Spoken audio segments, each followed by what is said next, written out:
Look at that face. Hi. Look at that face. Welcome to another edition of the AfterBuzz. It is I, Brandon Coates, your host, and hopefully your Wednesday's going fantastic. We're coming back from a week off.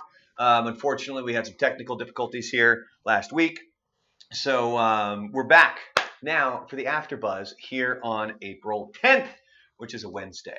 If you're catching this on, a replay, if you're not watching this live, by all means, you can always do that because when we're not having technical difficulties, or if I'm, not, on vacation or something, we do this live 11:30 Central Time, 10:30 Mountain Time every Wednesday right here on the KLAQ YouTube channel. So let's jump right into some things. We're going to get to some Netflix talk here in a little bit because I've been able to kind of crank out some Netflix shows. And we'll get to the NBA playoffs. As you can see, I'm all blazered out today because not only do I have this, but the jacket that I was wearing today is also my Blazers jacket. Which I got a theory about what's going to happen with the Blazers here coming up, in the playoffs, but we'll get to that here in a minute. But the first thing we're going to do is we're going to kick off with the Shim Concert that we had here a couple of Saturdays ago. Obviously, I intended to talk about it last week, but we couldn't. Shim was in town. It was great having him here. He was over in Little Rock, and then he was just kind of making his way westward in the country, or I guess on the, want to flip it around, it'd be that way, westward in the country. And so he was in Little Rock. He hit up Abilene that Friday night, and then he hit up El Paso on the Saturday, and then he moved on all the way to Los Angeles. And they drove that puppy in one night to make it back to Los Angeles. But it was a great concert. It was great seeing Shim. He did a little acoustic show beforehand.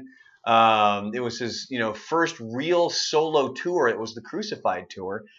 He's got a whole bunch of really cool bandmates with him. He's got Pow on guitar. He's got Jamie on bass, and he's got Brian on drums. And if you follow Rockstar 101, which you should be, that's the podcast that I do with Shim. It's available on Spotify, iTunes, and Google Podcasts. And when we had them in, we were actually able to, he was in town on Saturday, so then coming up on Sunday, we brought the whole band in. We cranked out a whole bunch of podcasts. The second one of that series of podcasts is available now. So the first two are up. The first one, we kind of talk about a little story with that kind of kicked off the Crucified tour. And then really, we meet the band. We get to meet the guys who are playing with Shim, as he's touring solo here. And then on the second episode, we do the whole concept of the Dirt versus Bohemian Rhapsody because it's something that we had talked about the previous night. We were all just kind of shooting the shit about, and we realized this is something that we're going to want to put into the podcast. So that whole episode is about the Dirt versus Bohemian Rhapsody because I was the one that had probably the most drastic view, which is that I think the Dirt was a better movie than Bohemian Rhapsody. And I don't think I said this on the podcast, but the way that I explained it afterwards, I can't remember who I was talking to about it, but the biggest thing that I have an issue with is that Bohemian Rhapsody took itself too seriously. To butcher the storyline of Queen the way that they did really, really affected that. Whereas with the Dirt, they didn't take themselves seriously. It was cheesy. It was hokey. It was 100% Motley Crue, man. Like, it was awesome. And that's why I think that that was a better movie. Now, the actual acting performances and stuff like that, you're going to give that to Bohemian Rhapsody. But overall, as a movie and kind of what you expect and the theme, I thought The Dirt did a better job than Bohemian Rhapsody did. But yeah, so make sure to go check out Rockstar 101. Shim, it was interesting during his concert. At one point, they went into Lose Yourself. And, this is all some of the stuff that we'll end up getting into on future episodes of Rockstar 101 because we intended to do a full tour recap where it was going to be a couple of shows that we talk about in one episode, and then we do another episode where it's talking about a couple of other shows and stuff like that. And for some reason, alcohol might have been involved. We just kept getting sidetracked, and we just weren't able to do it, and it just kind of kept going on and on. But it was a great conversation with the four guys. And there's one story that's going to be coming up in one of the future podcasts about a woman who had a cockroach fall out of her hair. Ew. And I kid you not, this was something that they had brought up to me the night before. Like, this was just one of those stories that sticks out that they have to tell you about. So they did. And that ends up making it into, I think it's the fourth episode. So we did 4 total. And it's the fourth one that we that we ended up doing. So anyway, so yes, check out Rockstar 101. A couple of those podcasts are up. There's 9 podcasts total. Make sure you're subscribing to it, rate it, review it, all of that fun stuff. Moving on to more sports-related topic, we can jump right into the NBA playoffs, which are about to be underway. They're wrapping up the regular season. Last night in the NBA, you had Dirk Nowitzki and Dwayne Wade with their last home games with their respective with their teams. Something that was interesting was Dirk Nowitzki, all season long, he's never officially said that this is going to be his final year. Like, he never said he was retiring. And it was super awkward because during the All-Star game this year, they had like a jersey ceremony for Dwayne Wade and Dirk Nowitzki to be like, hey, congratulations on your career. Here you go. But the whole time, Dirk hadn't actually said he was retiring yet. Like, for all we know, he was coming back. But ultimately last night, he got on the microphone at the final home game, and he did say, this is my final home game. I'm going to go right off into the sunset, which is probably for the best because, man, if you've not seen that dude play in the past couple of years, he is a shell of his former self. I mean, he's just super awkward to watch going out there, man. Like, he's just super, like, he looks old. He definitely looks his age. But for the NBA playoffs, as you can see, rocking my, my Blazers stuff here. And this is what I'm fully expecting from the Portland Trail Blazers this year. This team has disappointed me since my childhood. Charles Barkley has said that he believes that 91 Blazers team, the one with Clyde and Kersey and all those guys, that was arguably the best Blazers, the best team ever to not win a championship. And it actually might have been the 92 Blazers because in 91, I think they made it to the finals and they lost to the Bulls because it was 89 they lost to the 89 they lost to the Pistons, and then 91 I believe was when they lost to the Bulls. But then in 92 they made it to the Western Conference Finals, in which they lost to the Los Angeles Lakers. And Charles Barkley has argued that is the best team that has never to not win a championship, which obviously breaks my heart because I want the goddamn team to win a championship. But fast forward to like the 99-2000 Blazers, and of course those ones broke my heart too because those are the ones that were loaded with Scottie Pippen. You had Rasheed Wallace on those teams. I mean, those were really damn good teams. And some of my favorite ones because there was one lineup that had Greg Anthony and Stacey Augmon on it. And they weren't starters. They were the reserves. But when the second half would start, those two guys would be in the lineup to start the second half, and they were lockdown defenders. And it was exciting to watch because just no matter how the game had been going, it was a completely different ballgame when they got to the second half.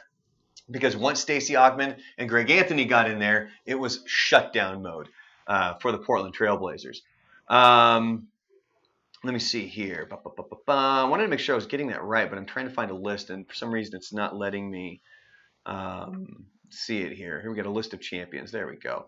So it was technically 1990. It was the 89-90 season when the Blazers lost to the Pistons. A couple years later, the Blazers lost to the Bulls. Oh, it was, I'm sorry, I take it back. It was that in-between year when the Blazers lost to the Lakers, in which was the first year that the Lakers lost to the Bulls. But yeah, so it's been nothing but heartbreak, being a Portland Trail Blazers fan, which is great. And here's what I see happening. So right now the Blazers are in the number 4 spot. So if the playoffs were to start right now, they would take on the Utah Jazz. Okay, that's not so bad. But also if the Blazers, if they end up somehow in the number 3 spot, which is still a possibility, they could end up playing the Oklahoma City Thunder. And I fucking hate the Thunder because, A, the guy who owns them is a dickhead because he's the one that moved the team from Seattle after he promised to not take the fucking team from Seattle. And this is something that gets glazed over a lot for some reason. We're like, oh, we completely ignore the fact that they took this team from Seattle, was that he promised, oh, don't worry, the team's going to stay here.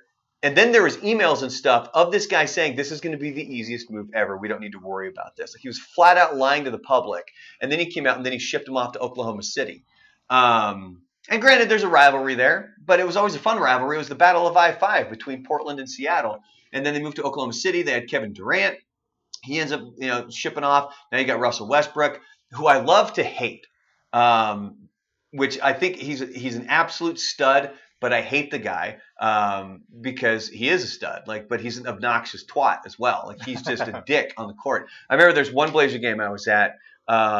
Blazers ended up winning this game, and he got kneed in the face, and he actually broke his cheekbone. And I put a picture up on online back when this happened, and you can actually see the dent in his face when his cheekbone got busted. It was pretty crazy looking. They got Super Dave over here hooking it up, trying to find the picture. But yeah, it's pretty gnarly.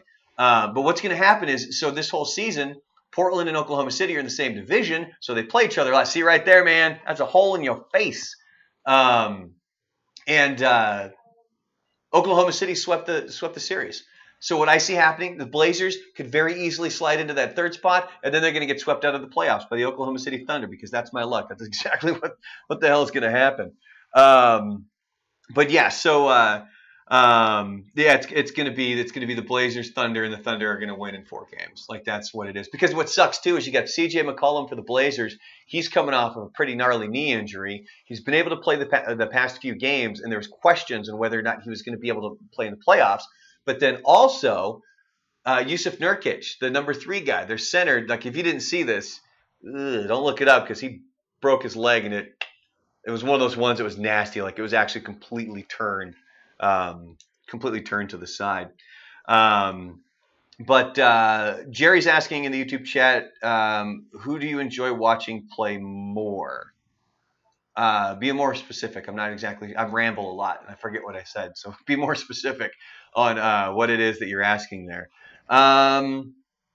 Let me see here. Golden State. Yeah, Golden State's probably going to win the whole thing again. And that's what made it. It's part of what's made the NBA boring. Another thing that's made it boring is that it's not an exciting game to watch anymore. There's a couple of Christmases ago that I was going to try to watch a game. I think it might have been like Lakers Cavs or Cavs Heat or one of those big matchups, and it was awful.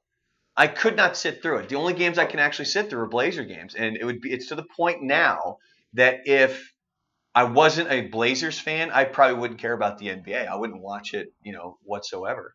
But on that note, the other playoffs that have started, or starting tonight, I believe, is the NHL playoffs. So again, I need a team here, guys. I need you guys to help me out, and I need a team to root for in the NHL playoffs this year, so I can start watching it. That's all I needed. I don't need for a lifetime. This isn't a team I'm going to go buy the jersey of or anything. But give me a team and give me a reason why I should watch and root for one specific NHL team in this year's playoffs. Like you had, I believe it was Tampa Bay. They broke the record or tied the record. No, it was broke the record. Tied the record. I don't know. There's a record there for most wins in a season. It was 4th most points in a season. So by all means, let me know exactly what I should be rooting for when it comes to the NHL playoffs this year. On that note, if you guys want to keep firing off some sports questions, by all means. I was just telling producer Dave over here that we got a big UFC fight coming up this weekend, so I'm hoping to do a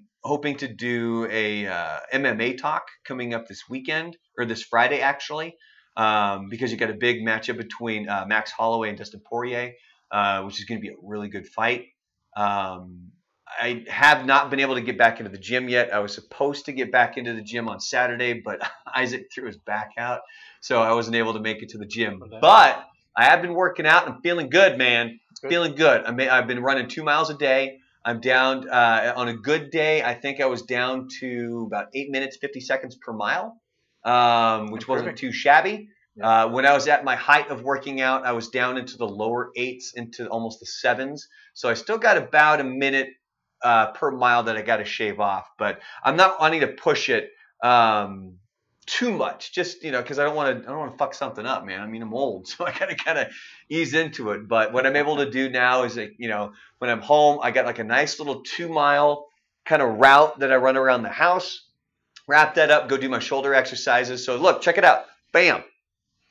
Good, man. Couldn't do this a couple weeks ago, baby. I mean, it's still a little bit stiff, but we're good to go there.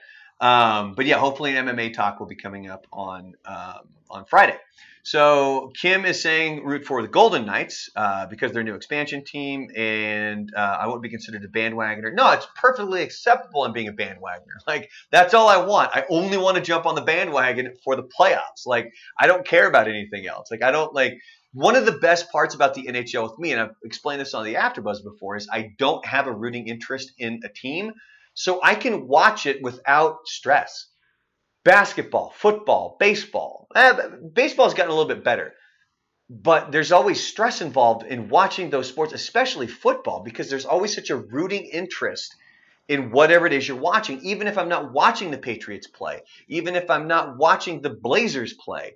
Like, there's still some sort of a rooting interest in these games. And so I can't just flip on a game and watch it and enjoy it because, it brings on stress and it's not even fun because it's not my team. On the NHL, on the other hand, I have zero rooting interest. I kind of tried to be a Florida Panthers fan when I was living in Florida. They suck. That's a terrible team to be a fan of. I still will root for them a little bit, though.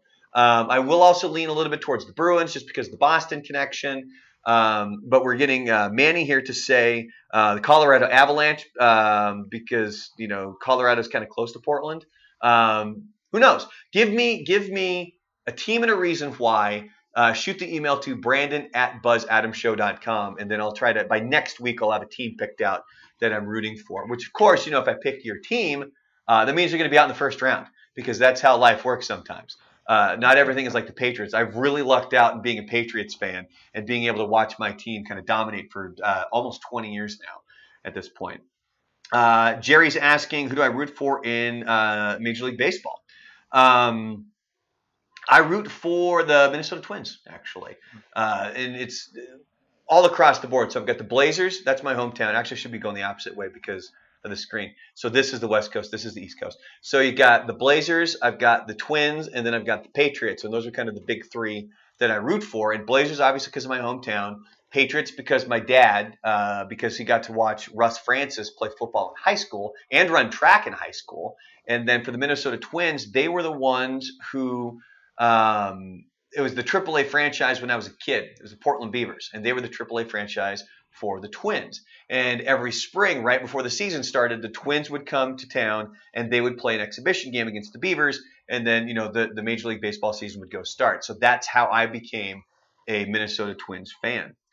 What are we catching up on here? Sharples, John Sharples, is that you, buddy? Lightning was where to go in Florida. Yeah, they'd be a pretty good one to root for. I mean, But see, I'm telling you, if I become the fan, if I start rooting for that team, they're gonna suck in the playoffs. Like they'll be down 0-2 like that. Like it's guaranteed.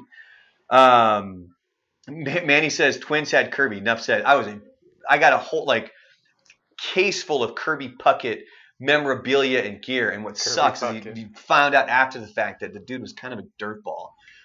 He was one of those guys that when he was playing, he was known for his smile. He was known for his work ethic, a really good guy. But man, afterwards, man, his reputation really went in the crapper. And unfortunately, he passed away when I was in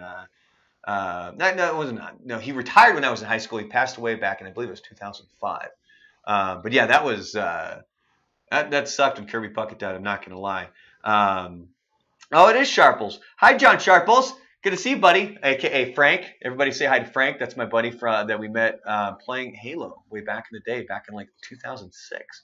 Apparently, we need to get on some Apex Legends. I've heard that that's the cool game that all the kids are playing. That's man, the trendy game right now. I got to tell you. So I picked up the kid from school yesterday, and there's these two second graders talking about Apex Legends, and I'm like, fuck.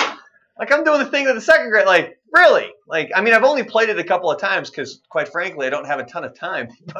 But it's seriously, man. These kids Apex, and they were arguing. The one is telling the other one that Apex Legends is now where it's at, and the other one's saying no, Fortnite's where it's still at, and they're arguing about it. And I wanted to step in to the Fortnite kid and be like, no, man. It's Apex Legends, bro. And then just keep walking nothing happened, just to see, just to blow that kid's mind. But I thought better of it. Avoid talking to the kids. Pick up my kid. We're good to go. Apex is the new Fortnite. See? Yes, Producer Dave says that. Okay. Frank runs Apex. Frank, we might have to toss down a little Apex Legends here at some point. Manny says, being in El Paso, won't get called a bandwagon jumper. You can end up liking anyone. Well, see, and what's interesting is for the national championship this past Monday, I full on admitted that I was going to become, a bandwagon fan for the Texas Tech Red Raiders, because I thought it would have been kind of cool to have them win. I know the ties for UTEP and Texas Western and being the only school from Texas that, has won a national championship. But, like Justin Underwood, he's a good friend. He comes in to do the Ask a Lawyer segment. He's a Texas Tech alumni. I thought it would have been really cool for him, to have Texas Tech win it. Man, they had that game too, man. They did. They had it. They did. They just, once it went to overtime, because they technically had 2 possessions there at the end of that game to win it. 8 seconds to go, ball got knocked out of bounds. 1 second to go, the shot got blocked, and you almost kind of got this sense of, okay, well, Virginia's going to now kind of run away with this thing, and they did. Virginia kind of did everything that they needed to. They made all their free throws, and Texas Tech could not make a bucket. And the play in college definitely gets sloppy. Like, there was a couple of times where Texas Tech would come down the floor and they were just hucking up a 3, and you're like, dude, what are you doing, man? Like, like, get a better shot. Get work it. You don't need a 3-pointer. Go hit a 2. Like, do something like that. Manny says he's not going to lie. He hates any team in the Massachusetts area, with the exception of the Boston Bruins, due to them being one of the original 6 teams. I'll kind of lean towards, the Bruins. Even in baseball too, like, I'll kind of lean towards the Red Sox sometimes, just because, the New England connection and the Boston connection. Even the Celtics I'll root for, unless they're playing my team. Like, I'm not going to root for the Red Sox over the Twins. I'm not going to root for the Celtics over the Blazers. And as far as hockey goes, I'll tend to kind of root for Boston a little bit, but I don't have any definitive rooting interest when it comes to that. So moving on, but if there's any more sports stuff you guys want to get involved in, by all means, hit it up in the chat. So how we'll kind of wrap up things today, I got a few different topics that we'll knock out here in regards to like Netflix and movies and other things like that. And the first thing was 2 weeks ago, as we were signing off, somebody had asked a question about Love, Death, and Robots, and it completely spaced me, and I forgot to answer it, because that's a phenomenal series. Every single one of those episodes is great. They're perfect for me because I think the longest episode's like 16 minutes. Shortest one is 5. So when I get home, if I'm going to knock out for a nap really quick, I usually have 5 to 10 minutes before I'm falling asleep. So I was able to watch one of those episodes and then knock out for half hour, 45 minutes, or however long it would be. But I'm telling you right now, the whole series, you definitely have to watch it. And it starts off so good with Sonny's Edge. That's the one where they have these big beasts that they connect to. I'm guessing it's through their brains, where they're technically fighting with these beasts. And I'm not going to spoil it, man, but this twist at the end is awesome. Like, the one of the things that really impresses me is the ability to tell a story in that short amount of time, and a good story in that short amount of time is amazing. That one was really good. The Witness was also a crazy good one. That's the one that starts out where there's a girl across the street and there's a guy, and she witnesses him murdering somebody. And then this like chase ensues between the two of them. That one was an amazing episode. But I would say those two were probably my favorites, although hands down all of them. Oh, no, I take it back. Another one that's really jacked up but really good was Helping Hand. It's the one where the lady's out in space and she's looking to repair something. And I'll leave it at that. Like, I don't want to ruin the stories. They're too short to really ruin anything for you, because that wouldn't be fair. But if you've not seen Love, Death, and Robots, by all means, go check out Love, Death, and Robots. It's a phenomenal, phenomenal TV show. Another Netflix show that I watched, cranked out all the episodes, Turn Up Charlie. That's the one with Idris Elba. He's the obviously, I'm on like a solid Idris Elba kick ever since I finished the documentary about him becoming a kickboxer. I'm trying to gobble up as much Idris Elba as I can. I want Idris Elba in my mouth. I mean, I didn't mean that. No, Idris Elba, he's the shit. Like, this guy, he's awesome. And this show is pretty cool because if you don't know this, he's also DJ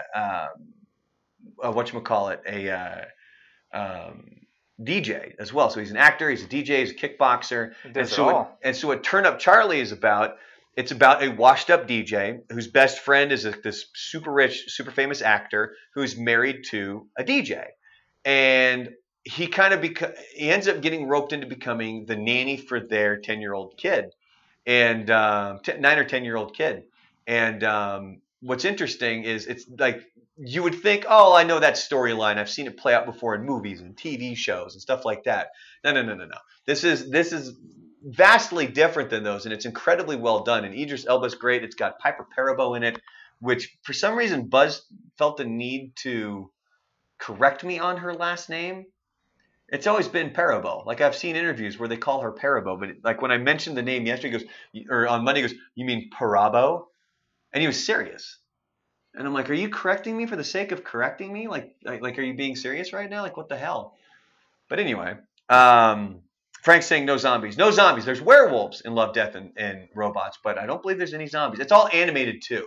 It's all different kinds of animation. The one that's not, there is an episode with Topher Grace, which is a really good episode as well.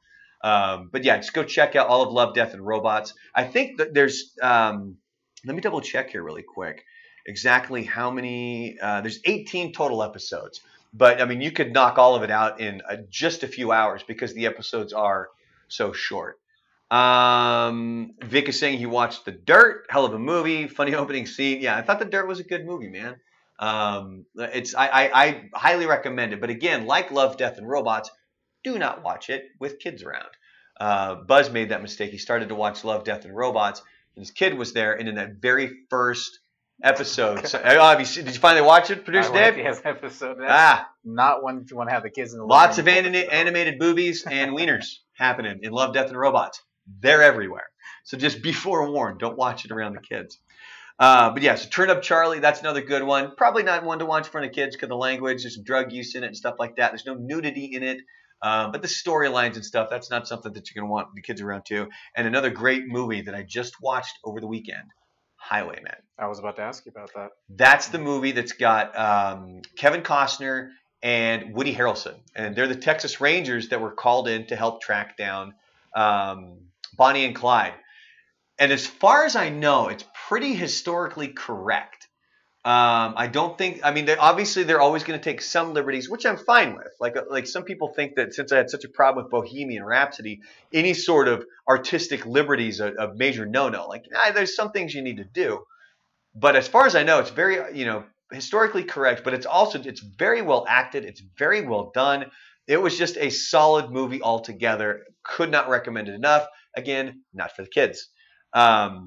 Which then leads me to Dumbo, which sucked. The family went and saw it over the weekend, and I don't know, man. Like, Tim Burton just gets on my nerves at this point because it's like he's so focused on, I need to make this movie look like my style so people will know this is a Tim Burton movie. I need to make it look fucking weird. That it completely takes away from the storyline. Like I was talking about how Love, Death, and Robots, you have all of, these different episodes. They're all self-contained in 5 to 16 minutes. They're incredibly well told stories, whereas you're giving Tim Burton this gigantic story and it fucking sucks. But I didn't want to be overly critical. And so even as I'm I was uncomfortable at the beginning because all the colors are like dulled down to the point where it's like it looks depressive. Man, it's just like Colin Farrell's character shows up. So, fuck it. I'm going to spoil it. It's a shitty movie. I'm going to save you from having to go see it. So basically what it is it's Danny DeVito's running the circus. And it's the something brothers. I can't remember exactly what it is, but there's no brothers. It's just him. It's just he, makes it look like he's got a twin brother when he doesn't. But they never really get into that in the movie. They just show it on signs and stuff, like on the side of the train. Colin Farrell comes back from the war, I guess, and his kids run up to meet him at the train. And oh no, Daddy's missing an arm. And it's like, oh shit, like that sucks. Come to find out, he used to be in the circus with his wife.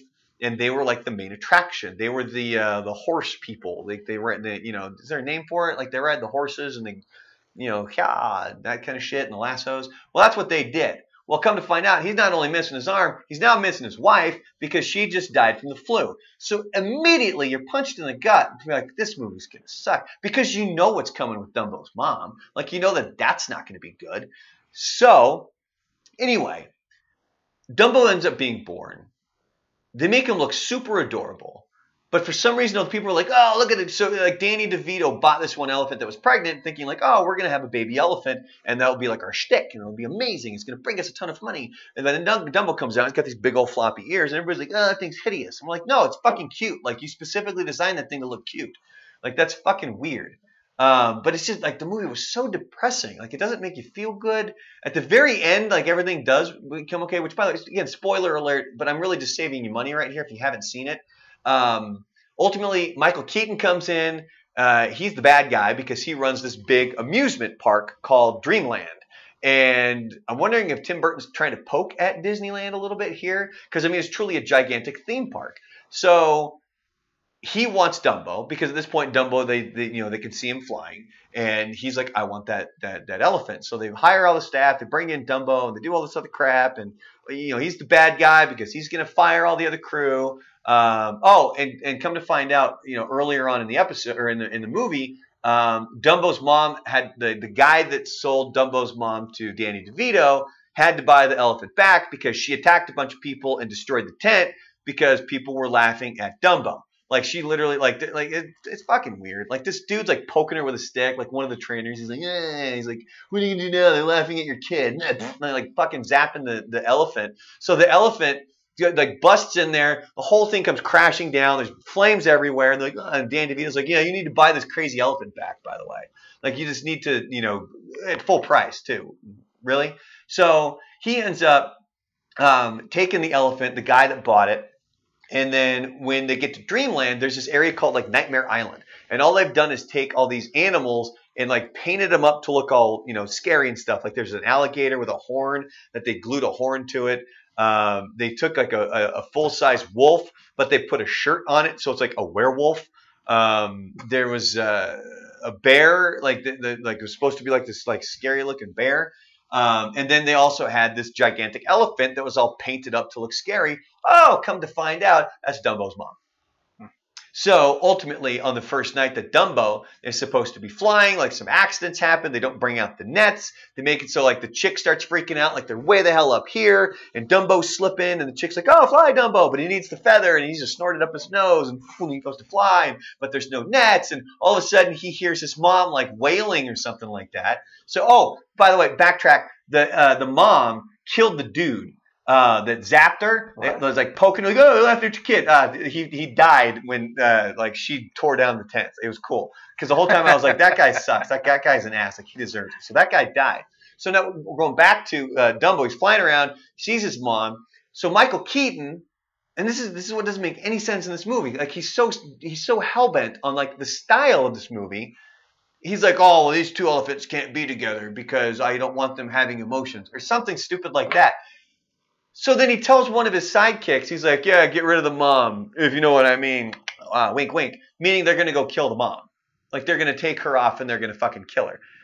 So they find out Michael Keaton's like number 2 guy who, like the number 3 guy is the one who's going to take care of the business of killing the elephant. The number 2 guy all of a sudden grows a conscience, and he goes to tell everybody as they're saying goodbye to Dumbo because Michael Keaton's guys fired everybody from the previous circus, the Danny DeVito circus. So when he comes in, he's like, oh, I need to tell you that they're going to be getting rid of they need to be getting rid of Dumbo or Jumbo. Her name was Jumbo, Madame Jumbo, or whatever the fuck they call her, Madame Jumbo. And she's not going to become. She's not meant to survive. Is what he says. She's not meant to survive. It's like, oh, we got to come up with a master plan. So they do, and like the whole fucking Dreamland ends up in flames. It's all crashing down. Michael Keaton's sad about it. Danny DeVito somehow made friends with the dude from the bank. Oh, that's why. So Dreamland is broke. There's no money. So the whole point was they get Dumbo, who's going to bring in money. So the guy who runs the bank, he can sit there and he'd be like, "Oh, I'll fund your park. Like, I'll give you money, but the first performance goes to shit." So as that dude's getting in his car, and he's like, "Until this is fixed, the bank is closed," and he leaves. And that dude was a famous actor, and I'm fucking forgetting his name. And I need to slow down because I'm really starting to ramble here. You okay? Is everybody following me? Are we good? Are we good on this Dumbo? On this Dumbo thing? Who the hell was Dumbo? Or who the hell was the banker? Alan Arkin. Alan Arkin was the banker. So anyway, so that was kind of the whole thing. But then for some reason at the end of the movie, all of Dreamland is in flames and it's come crashing. Like they had like roller coasters and shit back there, which I don't know roller coasters like how old they are, but I don't think they were around back then. But I'm probably wrong. But yeah, so like Michael Keaton standing out front of Dreamland, he's like, "Oh, it sucks. I'm parking." Like Danny DeVito's like, or oh no, Danny DeVito or Michael Keaton goes, "Oh, you're gonna give me my elephant back? You did this," to Danny DeVito, and Danny DeVito's like, "Oh, I think you have bigger problems," and he points around. And he's like, "Ah!" He's like, "Oh, your whole life is in fucking flames now." And the banker, he's right there, and he goes like, "Ah, let's go get a drink." So he puts his arm around Danny DeVito. Now they're fucking best friends. So then they like ride off, and then it gets to the point where what's his face, Colin Farrell, he's on the horse, one armed. He's doing this thing. He's riding the horse. And then they get to the seaport, and they have Dumbo's mom and Dumbo, and they say, "Oh, goodbye, Dumbo," and then they put him on the boat, and then they end up in Africa, and they get to go hang out with a bunch of other elephants in Africa, which I thought a great ending would have been fucking hilarious if they set him free, and then like a pride of lions came in and ate Dumbo's mom, like if you're gonna depress me from the beginning of that movie, you could at least end it with something like that, like make it cool. But it's this happy-go-lucky ending. It's like, oh, they're sitting there and like Dumbo's up on top of this cliff and they're looking down into this like river valley and there's a bunch of elephants and they're like, "Rrr!" And they're like fucking yelling at each other and he flies down. He's like flying on top of them and all these elephants apparently act human because they're like, "Hey!" Like they're like yelling at him as he's flying by, I guess. And then Danny DeVito then opens up his own kind of amusement park that's like Dreamland because apparently he's best friends with the banker now. But it's nowhere near as the grandiose scale that Dreamland was. But you don't have Dumbo, so what the fuck are you going to have people come out for? Well, like one of the things is like, check out our flying elephant. So they just dressed up one of the clowns like an elephant and shot him out of a cannon. So then that's Dumbo, I guess, at that point. And then what's-his-face comes out, Colin Farrell, the one-armed rider, and he's like shooting these balloons out of the sky because, they made good friends with the acrobatic chick. There's this acrobat that she was already in Dreamland and she was all like snooty and hoity-toity at the beginning, but they become best friends because she had an experience with Dumbo when they were stuck on top of that gigantic ass thing and they were like plummeting to their death. So yeah, don't go see Dumbo. Like it wasn't really worth it. Doesn't sound like it. Yeah. So anyway, there you go. That was Dumbo. And speaking of which, somebody just mentioned, Frank mentioned, The Lion King here. There was a new trailer that was released today for The Lion King. And the thing that I was like, after seeing Dumbo, I'm like, man, these live action Disney movies are they're going in the wrong direction. Like The Jungle Book was pretty good. I didn't see Beauty and the Beast, but both Lisa and Joanna said it was pretty good. Like they did, paid good homage to the cartoon, but it was still an enjoyable movie to watch. I haven't seen it. But seeing the trailer for for The Lion King, it looks pretty damn good. Like I'm not gonna lie, and it's really cool having James Earl Jones back as Mufasa. Frank is saying Dreamland, Nightmare Land, and Batman, Birdman with Penguin, One-Armed Man, and the Flying Elephant. Check. Yes, that's exactly what it was. Frank just summed up Dumbo right there. Congratulations. Anyway, so that's kind of, I guess, this AfterBuzz. I didn't expect to talk that much about Dumbo, but it did. So if you guys you got about 60 seconds here, if there's anything you guys want to mention here in the YouTube chat, by all means, hit it up. And, questions, comments, whatever it may be, make sure to check out Rockstar 101. The latest podcast is up. It was when Shim was in town. We recorded a whole bunch of episodes. It's him and the entire band. The latest episode is all about the Dirt versus Bohemian Rhapsody. You can find it on Spotify, iTunes, and Google Podcasts if you'd like. Also, the Buzz Adams Morning Show podcast is back as well. We just uploaded some stuff today. We had technical difficulties last week, so obviously that's why there was no AfterBuzz, and that's why there was no podcast as well. But everything is kind of back up and functioning, so you'll be able to find that on iTunes and Google Podcasts as well. I'm hoping on Friday to do an MMA talk. I can't guarantee quite yet, but if I could lock down Isaac to come in and or Randy to come in, maybe on Friday morning we'll do an MMA talk so we can talk about the UFC fight coming up on Saturday.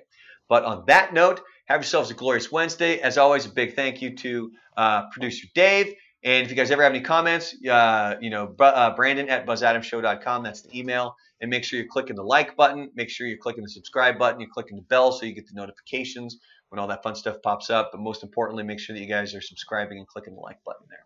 But on that note, have yourselves a glorious Wednesday. We'll see you next week on the AfterBuzz.